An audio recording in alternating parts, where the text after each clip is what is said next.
Welcome to Pindar Poetry. We hope you learned something new. You start by confirming network parity. Make sure your LG TV and source device share the exact Wi-Fi. Next, on the TV open settings, go to Network, then Screen Share or Miracast and enable it. This primes the TV to accept connections. Once done, unlock your phone or laptop and open the built-in casting tool. It might be called Cast, Screen Mirroring, or Smart View depending on device. You want the TV to appear in the device list before you attempt connection. After the TV appears on your phone or laptop, tap its name to request a connection.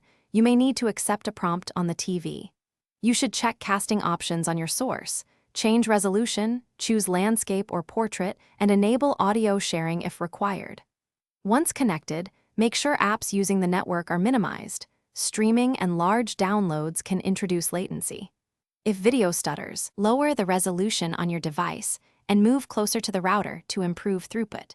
To finish, stop casting from your phone or laptop to end the session, or use the TV's screen share menu to disconnect.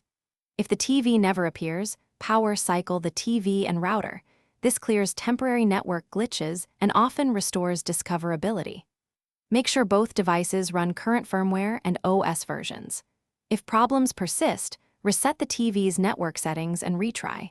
That removes stale entries. One quick tip: temporarily disable VPNs on the source. Thanks for watching. Consider subscribing if we helped you.